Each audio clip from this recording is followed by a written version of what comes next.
be afraid of the dark. Just relax and let the darkness fall over you.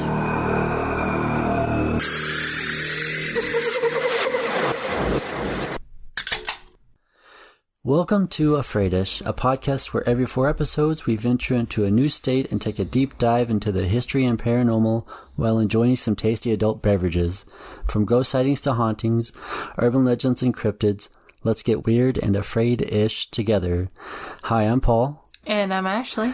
Welcome to episode 19, or episode 3 of Texas. Whoop whoop! Yay. So, we had a date night tonight. Yeah? And I've basically been drinking since I've gotten off work. That sounds like 4 o'clock this afternoon. So me and some friends from work. Some friends and I from work. Went to a brewery down the street from work called Actually, some friends from work and I. Okay. Went to a brewery. We went to a brewery down the street called Show Me Brewery, and it's basically, you go in and you can basically buy anything you need to make your own beer. And they have a small bar in the corner where you can buy different beer they brew there on site using the equipment they sell. And it's so good. I had 3 beers, and they had more alcohol than... more ABV than I'm used to. Oh, yeah? Yeah. So it was really good. And then we went on a date night, and then I had a mojito. Yes. And that was delicious. And now we're drinking margaritas again. Well, and I had 2 cocktails. Yeah, you did. Because I ordered a cocktail that I've had several times at this restaurant before.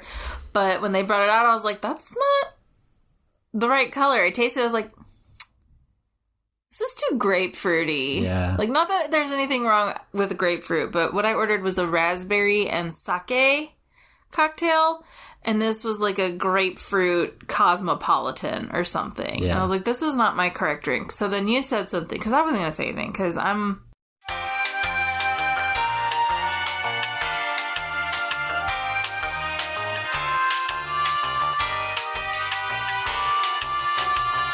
And I just spilled my drink because I talk with my hands, and when you talk with your hands, you shouldn't hold a glass in your other hand.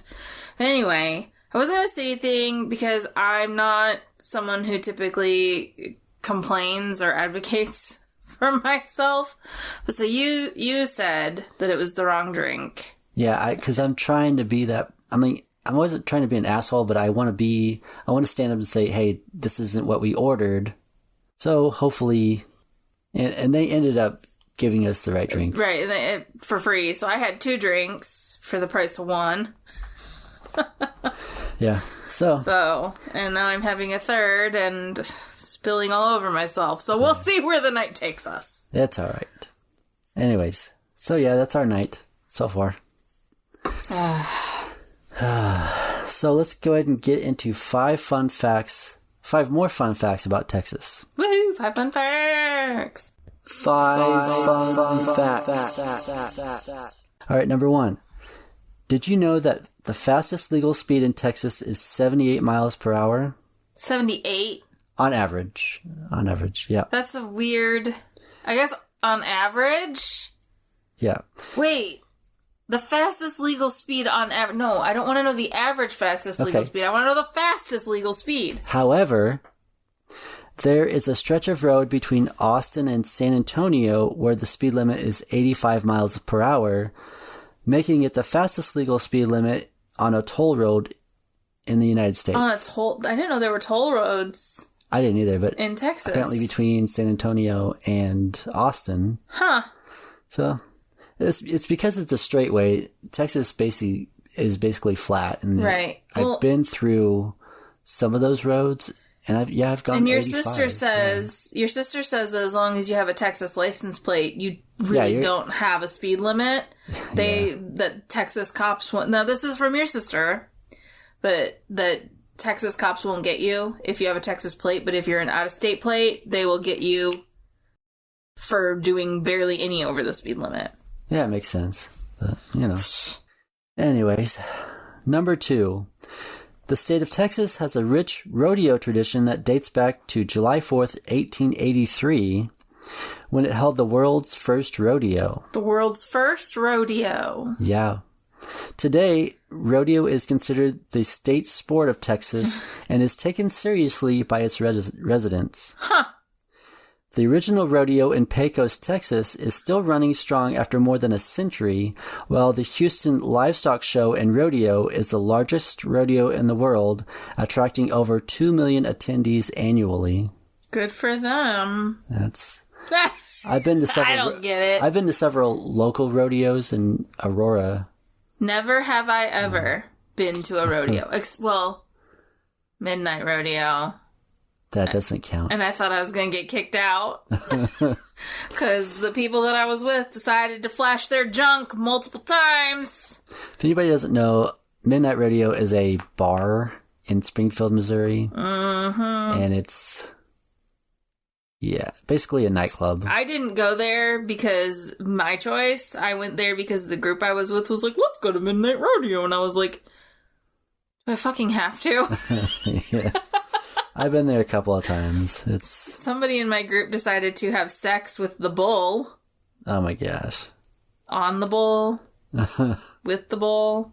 She was riding the bull and she was enjoying herself very much. She's the same person that decided to flash people multiple times. Yeah, I was like, oh my god.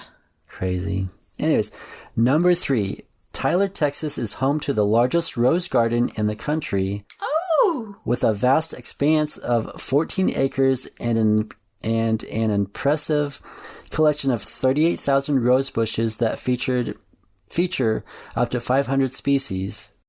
The city attracts thousands of visitors every October who come to enjoy the Texas Rose Festival, a 3-day celebration of all things floral that has been a tradition since 1933. It's a perfect place to stop and smell the roses, and a must-visit destination for all flower enthusiasts. So 14 acres? Yes. And how many different species? 500. 500 different species? Yes. And how many individual bushes? 38,000. All right, so I have my goal. So you want to beat that? Okay. I have 2. That means... We have, what, almost half an acre? Almost. I don't think we're going to make it. Well, just keep buying more land, man. Yeah. Does it have to be contiguous acres? Do they have to be connected? Can we just buy random plots of land? Sure. I have 36 half-acre plots full of roses. And various other flowers and botanicals. Yep. For those of you that don't know, it's garden season. Yeah. And that's pretty much my life right now. And it's not going so well. Yeah, she's been trying to work on her garden for the past few weeks. And that part's going fine. It's the seeds that won't fucking germinate. That's literally killing my soul. Yeah. It sucks. Anyways. Number 4. The Big Tree is a famous and ancient landmark located in Goose Island State Park in Rockport. It is estimated to be 2,000 years old and attracts many visitors due to its impressive size and history. Its towering height and sprawling branches make it a breathtaking sight to see, and it is a must-visit for anyone exploring the natural wonders of Texas. Goose Island? Goose Island. Big Tree? Goose Island State Park in Rockport. What's the name of the tree again? Big Tree. The Big Tree, okay. Yeah. So she's looking it up to see what it looks like. I like trees. Yeah. Oh, is it mesquite? Is it a mesquite tree? I don't know. Probably. Just look up Big Tree in Goose Island State Park in Rockport. It doesn't say what species. Okay. Hello, Google. What? Do you want me to pause this? Oak. It's an oak. Big oak tree. It's an oak tree. Oh, wow. Can we go see it and then go see the rose garden? Sure. We'll make a road trip. Next time we go see your sister. Yeah. All right. Number 5. It is illegal to sell your eye or allow a camel to roam freely in Galveston beaches. Using a feather duster to clean a public building is also prohibited. So these are a few of those weird ass laws. I know.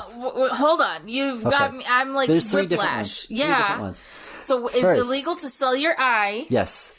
In the state of Texas? Yes. And then in Galveston, you cannot let a camel roam free. Yeah, on the Galveston beaches. God damn it, there goes my summer plans.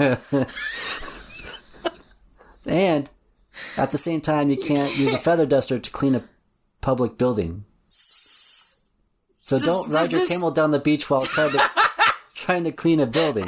And selling your eye.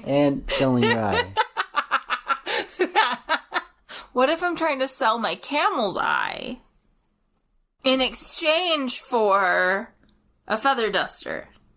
I think that you could do that because it's not a human eye. So there's no law against selling. Then I'm going to go use that feather duster to go clean a public building. That you can't do. What if it's a building I own? What if I own the public building? It's not... Can I still not use a feather duster to clean my own public property?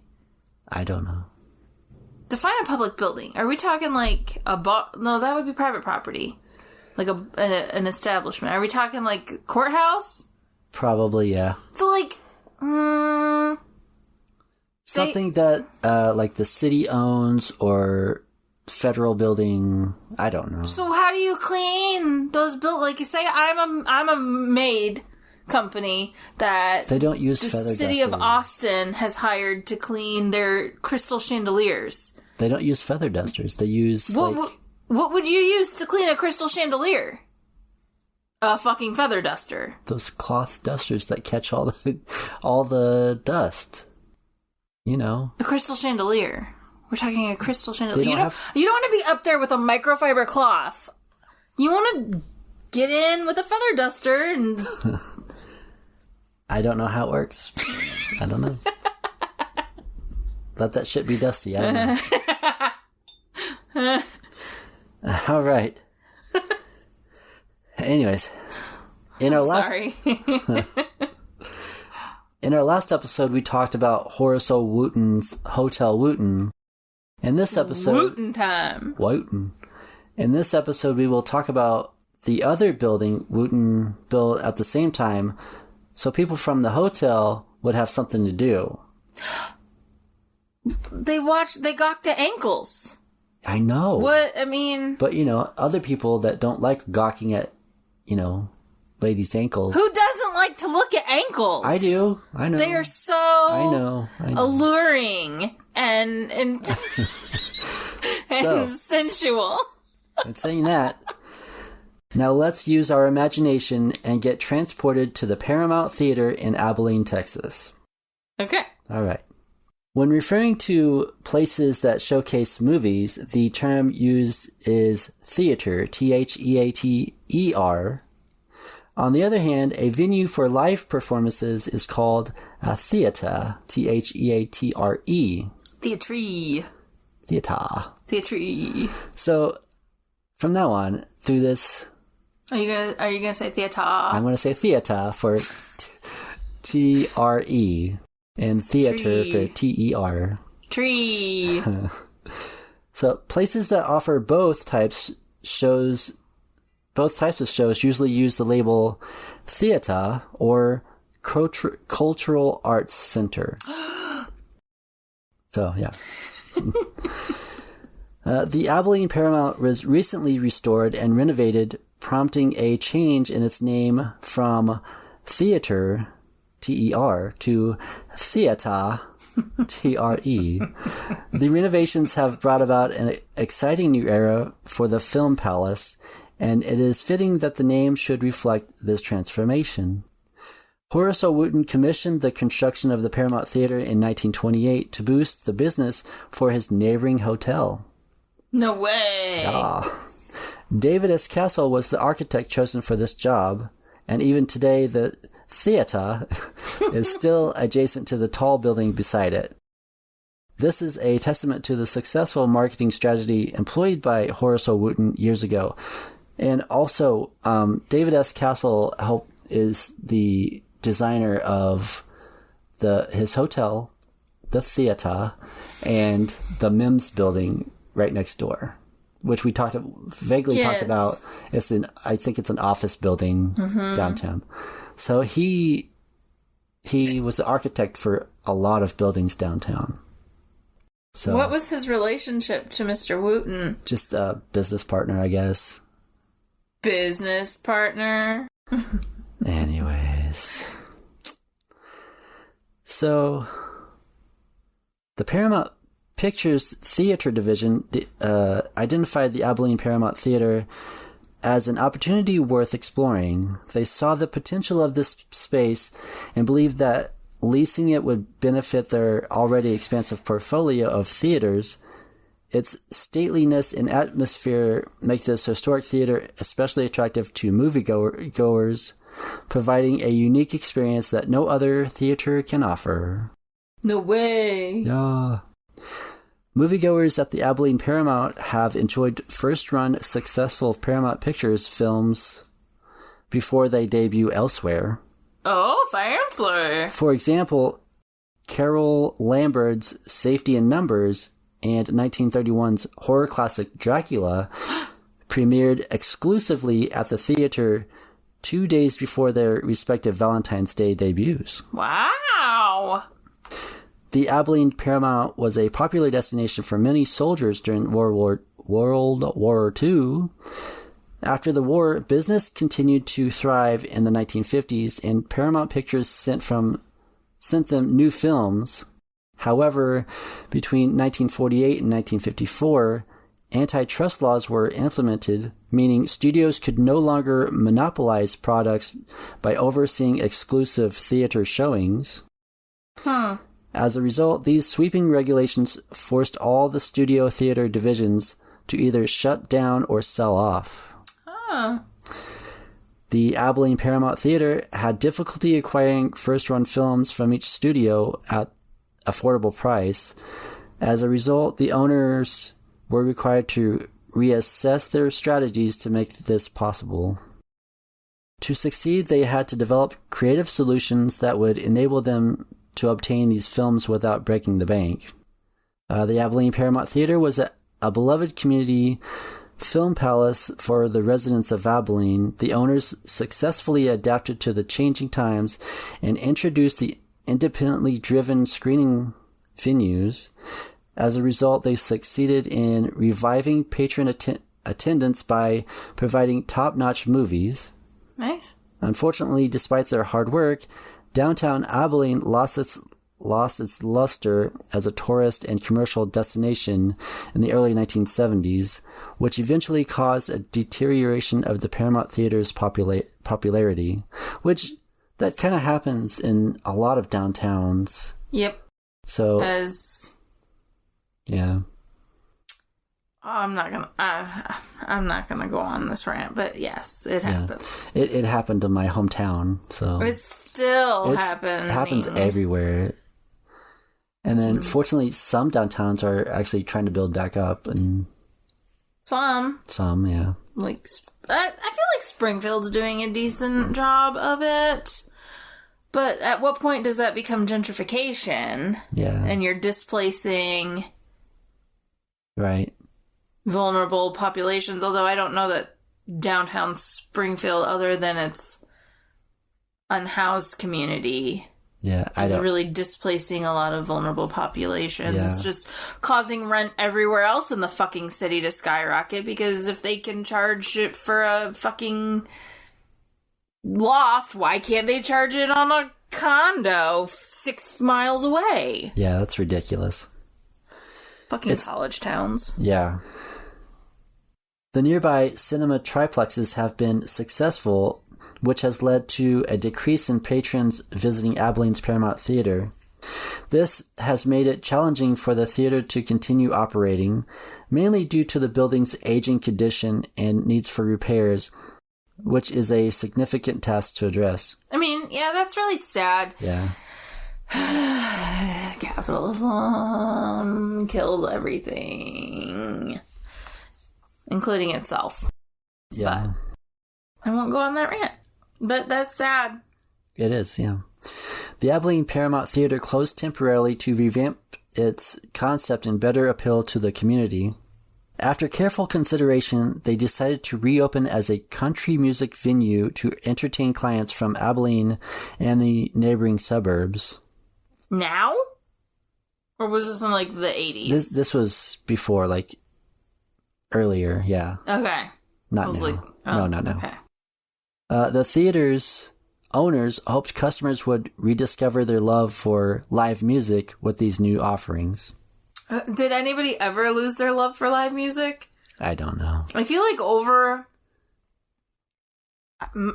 my life, that's one consistent thing. Now, I'm not necessarily a fan of live music. Like, I don't mind it. I enjoy going to music shows. I'm not somebody who's willing to pay exorbitant ticket prices to go see live music when I can listen to a better version of it on my record player.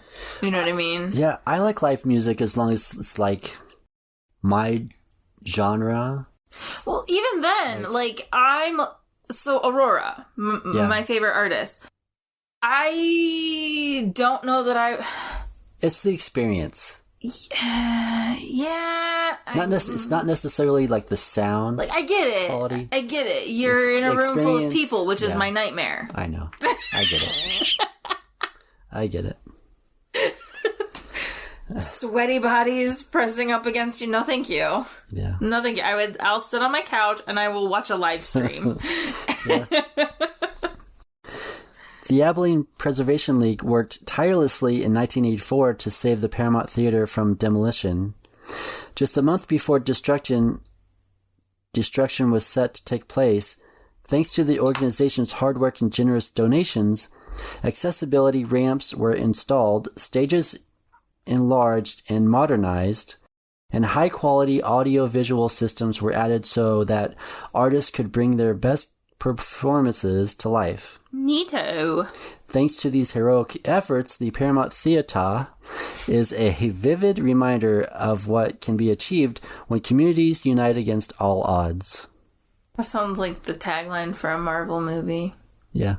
From 1985 to 1987, extensive renovations of the Paramount Theatre resulted in a modern theatre equipped with projection, audio, and lighting systems benefiting its historic character. Recognizing this accomplishment, the Texas Historic Commission presented its prestigious Texas Award of Historic Preservation. Okay. So, that's pretty cool. The following business plan sought financial stability by broadening its audience by becoming a cultural center for Abilene's performing arts. This meant hosting films, operas, concert series, ballet performances, plays, and more. See, I would go to the ballet or an opera. Yeah. Where people are seated. Yeah. I still want to see the Nutcracker at our local theater. Do you know why you want to see that? Because every fucking Christmas I go, maybe someday you'll take me to see the Nutcracker. Yeah. Maybe someday you'll take me to see the Nutcracker. Maybe someday, maybe someday, maybe someday. Someday. As King Julian would say, oh God, what's the line? On this day, I declare someday. Someday. I like that show. Too bad it's on Netflix. I know. Fuck Netflix. When it reopened its doors in 1987, patrons returned in droves, eager to experience the classic charm and state-of-the-art facility amenities. Subsequently, the Paramount Committee, a nonprofit organization formed from the Abilene Preservation League, operates today to preserve the Paramount and promote professional live entertainment programs in Abilene.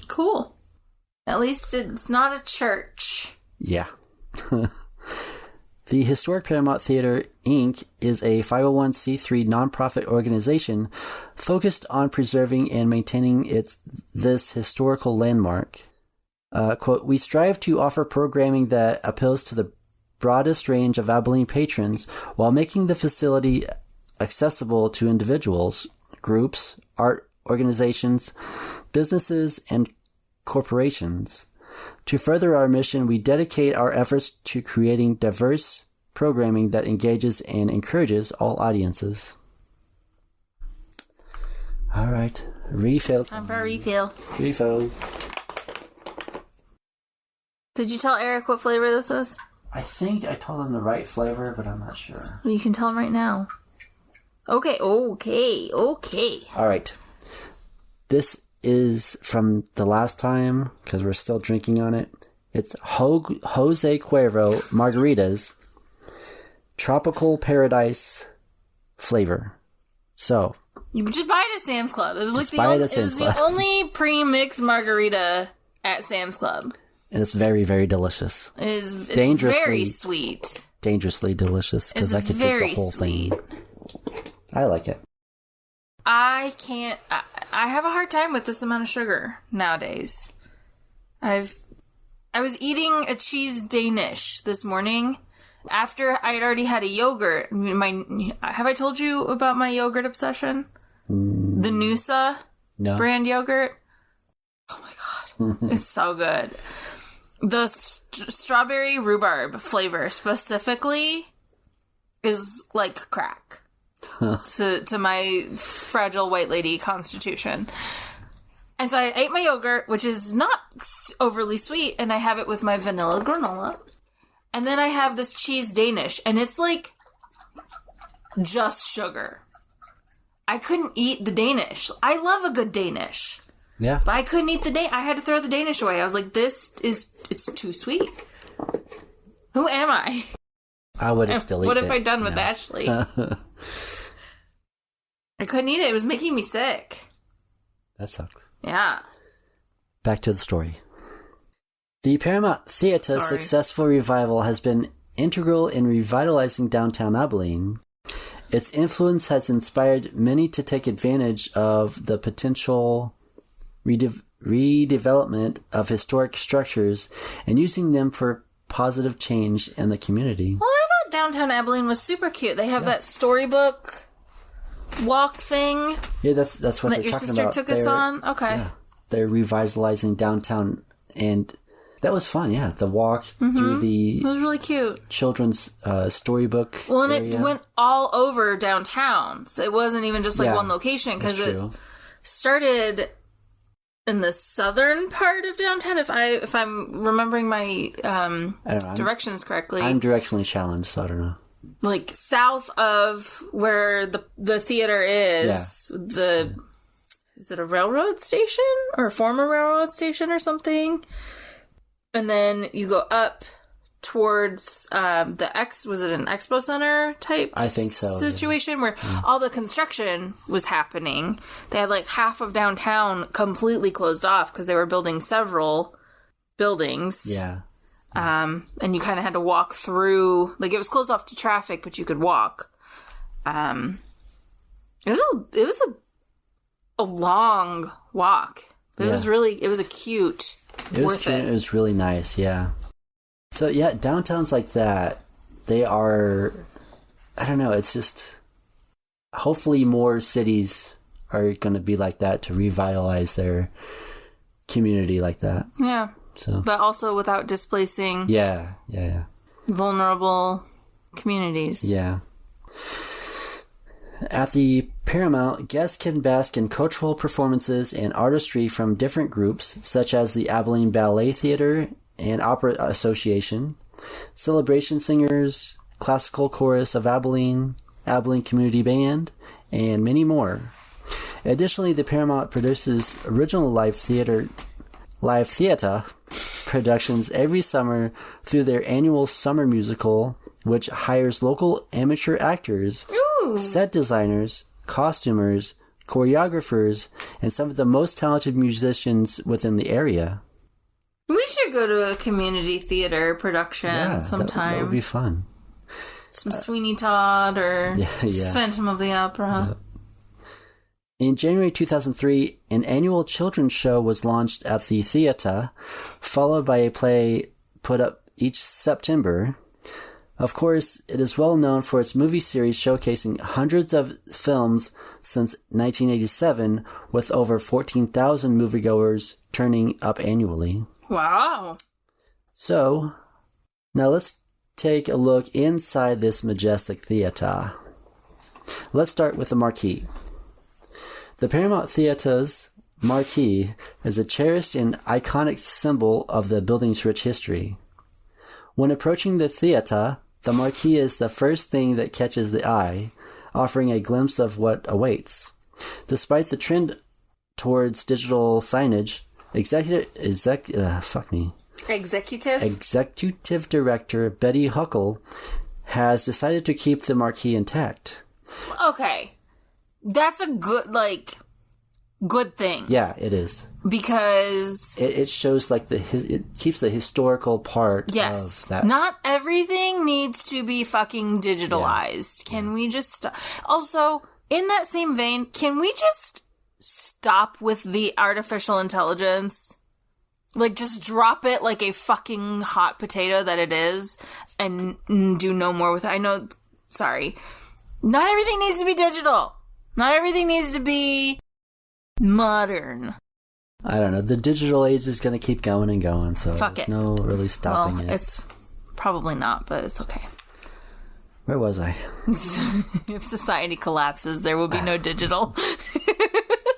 And then we'll be wishing for our analog shit.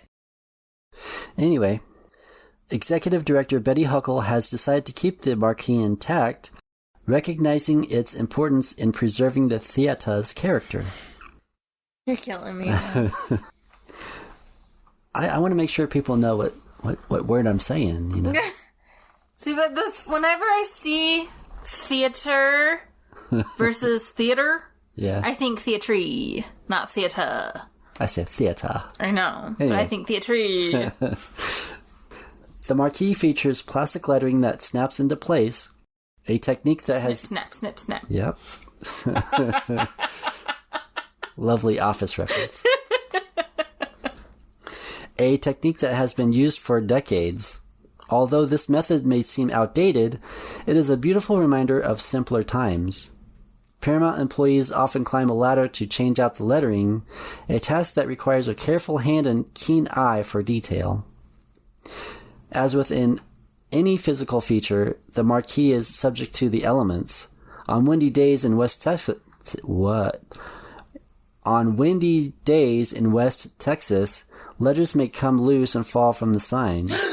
However, Huckle remains optimistic and grateful. She appreciates the kindness of those who find the letters and return them to the theater's doorstep. I bet they're hiding under the skirts with all the ankles. Yeah. A small act of kindness that speaks volumes about the tight-knit community surrounding the Paramount. Aww. Next, theater goers will step into the lobby. Not the lobby. The lobby. As visitors approach the ticket booth, they are met with a breathtaking view, exquisitely crafted... Okay. They are met with the... Goddamn, I can't talk.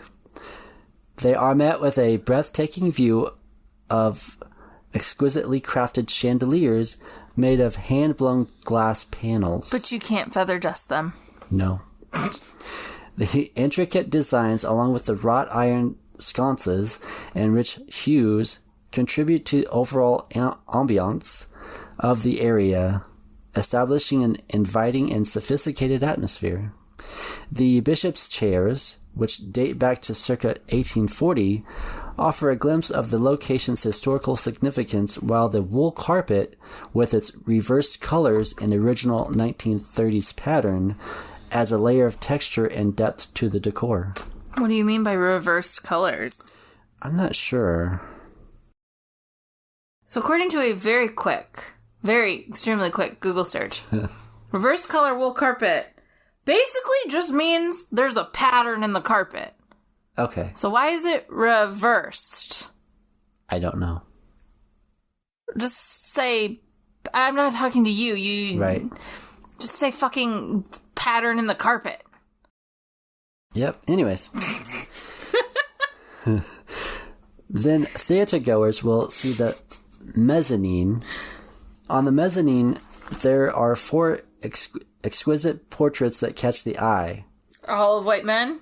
Among them, one captures the image of an unidentified woman whose identity remains shrouded in mystery, earning the portrait its affectionate moniker, the Paramount Ghost. Oh. Who's the artist? I'm not sure. Well, I bet you if you search to the artist, you'll probably be able to find... If you listen, woman. Okay, sure. This treasured piece was generously gifted to the Paramount by the esteemed Gooch family, whomever they might be. What? There's a movie where somebody's name is Gooch. Gooch. Isn't it, From Scrubs! No. The ukulele, the sweaty Teddy's girlfriend, Stephanie Gooch. Yeah. And I thought also from the Parks and Rec. What's his name? The Gooch? Or the...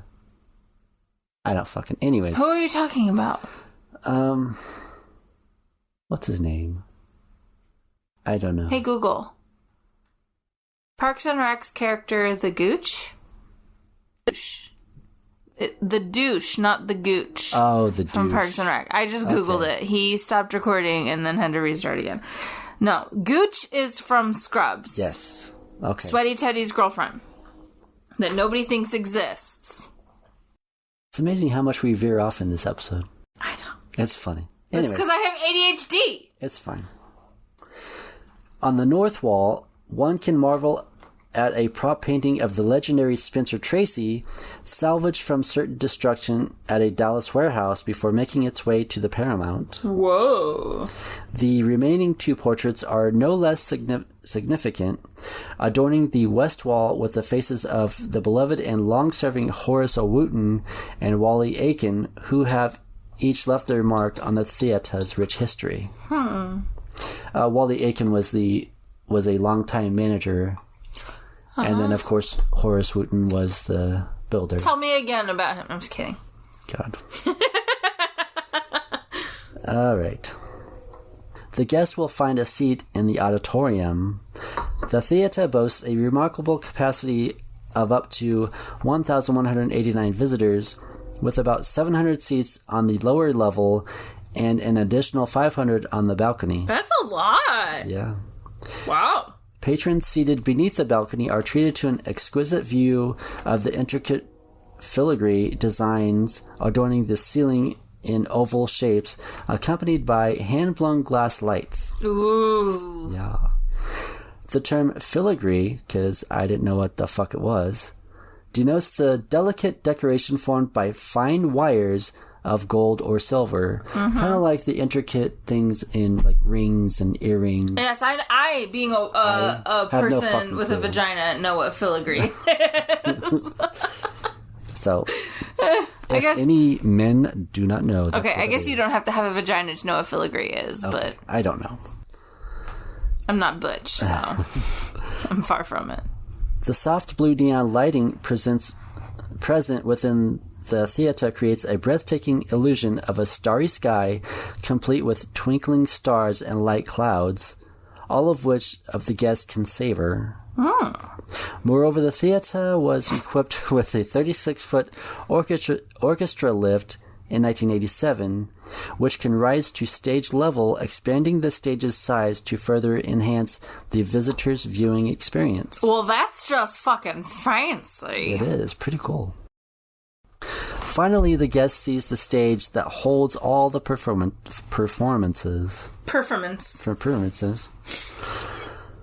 The theater stage is equipped with an impressive fly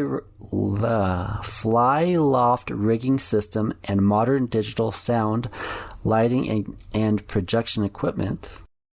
The stage draperies have also been updated, and a wireless monitoring system has been installed backstage for actors and musicians to easily keep track of their cues. A wireless? Wireless. Wireless. The stage is furnished with a Roscoe dance floor made of dense rubber mats to ensure a smooth and safe performance. Rubber? Yeah. I thought stages were made out of wood. Well, some have like a rubber, like a thin rubber top, I guess, for more comfort and like. Huh. Like for like ballet. It's really, really good for ballet. And like, no, I get the idea of why you would want rubber, but I guess I've only ever seen wood flooring on stages, and like wood is springy too, which is why a lot of ballet studios use it. Yeah, I have no idea. Interesting. This is an interesting observation. That's all. The theater director Betty Huckle notes that the floor provides a level surface for dancers and a non-reflective black finish. Huckle also paraphrases renowned film director Robert Holiday, who believed that movie theaters in the 1930s were designed to create an immersive atmosphere, allowing viewers to fully engage with the film. Huckle adds, talk to it and it talks back? I don't know. Huckle adds that storytelling is a fundamental aspect of human experience and will continue to be so. No way. That's like why it's so irritating whenever certain political groups target art. Yeah. As, like, useless. Like, they get rid of art programs and shit in schools because it's fucking useless or whatever. When literally humans have been... Like, that's our fucking cave paintings 30,000 years ago. You know what I mean? I get it. Art is as human as humans are human. All right. And now for the hauntings. Finally. It is common that when old and historic structures fall into despair and are subsequently restored to or renovated into something new, the spirits that once cared for these structures may return to this world. They are often Have they really ever left? Probably not. Anyways, let's continue. Let me continue. Okay. Okay. Sorry, I was going to go on an ADHD rabbit trail, but you go ahead. They are often delighted by the changes and improvements that have been made. These souls may have had an affinity for the place while alive, and their connection to it draws them back when it is historically restored. Such restored places often offer live performances, providing an opportunity for both the living and the deceased to enjoy the beauty and history of these beloved structures. Well, also, if you think about, like, the energy within those, but like when there's a large group of people, similarly to how it is my nightmare. Yeah. It's perfect feeding ground for disembodied energies. That's true, yeah. The theater holds a special place in the hearts of its patrons. Patrons? Patrons. Who have... I've been drinking a lot. A lot today. Well, and you live in the 21st century where Patreon is like a thing. Yeah, which I need to start soon, by the way. Okay. We'll get into that after. Yeah, okay. Okay. Anyways. Okay. The theater holds a special place in the hearts of its patrons, who have been fortunate enough to experience many memorable movie and theater performances that allow them to escape from their daily troubles and concerns. I want to do that. What? Escape from my daily troubles and concerns. As a ghost or a live person? Either? Okay. Or? All right. Both? And? Some of these patrons return as spiritual beings to enjoy whatever production is being presented. The Paramount, like many theaters, has its fair share of unseen spectral attendees, or perhaps even individuals who have a deep connection to the venue and still cherish the magic of the shows. There is a belief that portraits of people can sometimes contain the supernatural energy of the person depicted. One such portrait is of a woman may reflect her passion for the theater, and her spirit may still be attached to the artwork. And that's the one hanging in the... Yes, the Paramount Ghost. Yeah. Yes. Moreover, there are some who think that the spirit of the esteemed manager, Wally Aiken, may also linger. Some even suggest that the ghostly presence could be that of Horace Wooten himself. I mean... Or all of them. You put that much money into a building, you don't think that you want to stay there as long as fucking possible? Yeah, no shit. Patron spirits have a deep fondness of the theatrical arts, including stage productions and movies. This particular group exudes a gentle demeanor and conduct themselves in a manner akin to courteous guests, despite not having paid for their admission. I mean, if I'm dead, why should I have to pay for shit? No shit. I'm going to watch anything I can and do anything I can for free. God damn it. This life bleeds me dry. I'm going to enjoy as much as I can for free when I'm dead. No shit. That's our happy place when we Being die. dead? No, after we die, just fucking stay around and just do everything we wanted to do for free. Well, considering we're Pavels, we'll probably get that opportunity. Because if you go based off of the Greek, this is the rabbit trail that you wouldn't let me go down a minute ago, but here we are anyway. Okay. The Greek version of the afterlife, you know, you have to pay to cross the river Styx. Oh, yeah. If you can't afford to pay to cross the river, you're earthbound for eternity. And that includes even wealthy people who weren't given the, quote, proper burial where you're buried with a coin in your mouth. That's true, yeah. So, ha ha ha, joke's on you. Anyway. You're stuck with us poor bitches forever. Fuck them. Anyways. It is undoubtedly a source of great pride for the spirits of Wally Aiken and Horace Wooten that live performances now take place on the newly constructed stage. Additionally, the complete restoration and renovation of the atmospherical movie palace is a remarkable achievement that surely fills them with a sense of satisfaction. The balcony is preferred spot for these spectral theater enthusiasts, as they graciously give up their best seats to the living and paying audience members. Before the theater opens to the public during the early hours when only the setup staff are present on the first floor, there have been reports of footsteps heard on the central staircase leading to the balcony. The staff working diligently to prepare the opening have confirmed hearing the unsettling sounds of footsteps echoing throughout the normally quiet theater. Yeah? After the curtains have closed and the last applause has faded away, the theater is deserted except for the diligent cleaning staff that remains on the ground floor. However, there have been reports of strange occurrences happening in the balcony area. No shit. In particular, some have claimed to hear footsteps making their way down the stairs, despite the fact that there are no visible signs of anyone being present. The eerie nature of these sounds has left many people unsettled and curious about the events in the seemingly empty theater. It seems that some interesting phenomena have been captured on camera on the balcony. The photos reveal mysterious orbs that cannot be attributed to dust or insects. It's fascinating to think about what could be causing these unexplained sightings. And you sent me a few pics. Literally just sent you pics as you were talking. Yeah.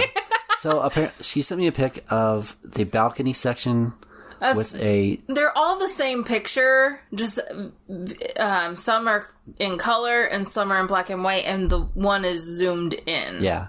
And there's a spectral lady in the balcony. So it's the... I don't want to call it the hallway, but the pass-through where you, Will you go down to get to your seat? Yeah. Yeah. And she looks, I don't know, I couldn't tell, like, scale-wise. It looked like maybe she was bigger than the average human woman, but she maybe not. To me. Did she look normal to you? Okay. Anyway. So if you were closing up on your own in this dark theater, would it make you afraid-ish? Yeah, you wouldn't catch me in there alone. No. We have a closing team, sir. Yeah, well. And we don't go anywhere by ourselves. Yeah. I still want to go ghost hunting, though. So. Yeah. I hate being in my office alone after dark. I hate the winter. Yeah. I hate the winter. Getting dark at, like, what, 4 o'clock, 4:30. Yeah. Yeah, and then having to close up. Yeah, that's what sucks about on the delivering weekends. mail in the winter. Freaking getting dark at, like, it feels like... but you're not in the haunted building. It's true. By yourself. It feels like midnight at, like, 6 o'clock at night. Yes, we're not having that conversation, though. I know. I know, you want to take every opportunity you can to complain about delivering mail. It's fine. It's fine. But... no, I don't like being alone after dark in big buildings. I don't know. I want to go ghost hunting. I think it would be fun. In a group, sure. Well, you wouldn't catch me going ghost hunting by myself. No, thank you. I'd do it on my own. Would you? By yourself? I would. Nobody with you. Yeah. We're not talking like group sends you into morgue alone situation. Like, by yourself. That's unsafe to me. Well, yeah. Yeah, I guess I'd have at least one extra person, maybe a small group. You know. Just to be safe. Just to be safe. I'd have one extra person, maybe a small group. Just to be safe. Okay. Meanwhile. Anyways. I actually don't know until I'm actually in that situation. Yeah. So, like, I don't know. You know when you feel unsafe. yeah. You know? And I don't want to be alone and have that I feel unsafe feeling. Yeah. That's my thing. Like, if I don't feel unsafe, I'm fine. But when I feel unsafe, I don't want to be alone. Yeah. I get it. But then, then you don't know if you feel unsafe until you feel unsafe. Yeah. So then it's just safe to have people with you just in case. Yeah. Someone you can scream to, I guess. Yeah. But also, I don't know. It's just that feeling of just not being alone. Yeah. Anyways, I guess that's it. That's it? That's the Paramount Theatre. Paramount Theatre in Abilene, Texas. Cheers. It's the Paramount. Cheers. Anything else you want to bitch about? So many things, but I'll spare your audience. Anyways, I hope you liked the episode. Yeah. I was a little drunk. So, a little bit. And I was stumbling on my words. A little bit. That's fine. More than usual, you know. I don't know about that. Yeah. So, It's gardening season. If you haven't gotten your hands in the dirt, get the fuck outside and get your goddamn hands in the motherfucking dirt. no. No, but in all seriousness, get your hands in the dirt. It feels so good. It really does. The earth is so cleansing and grounding. Ugh. Anyways. If you have any stories or requests of anything you want to hear about or know anyone who does, please, if you've got any interesting stories or personal... If your grandpa's uncles, cousins, friends, nephews, sisters, girlfriend told a story... I want to hear about it. God dang it. I want to hear about it. I think we have a couple of personal stories when we go to the Arkansas bonus episode. Oh, yeah? Yeah. Yeah? Yeah. Yeah? You know, one of my friends from work is from Arkansas, and his girlfriend has some stories. Oh, who? Grayson's girlfriend, Mallory. Oh, So okay. hopefully she can hook me up with some stories. And I have a couple personal stories from some clients who, like us, are Eureka freaks. nice. And there's some situations that have happened both at the Crescent and the Basin. So our Arkansas bonus episode is going to be a very interesting and fulfilling episode. I certainly do hope so. Yeah. Minus the opportunity to say theater. Anyways, so if you got any of that shit, email me at afraidishpodcast@gmail.com, Instagram and Facebook at afraidishpodcast, and I am still trying to find time to get my website up. It's a slow process. Listen. Well, I just haven't found the time to even start working on it. That's what I mean. Like, Yeah. coming from somebody who has built 3 websites from fucking scratch, it's not an easy process. And we're povels, so we're not paying people to build websites for us. This is true. So, Yeah. And as usual, the links will be in the show notes.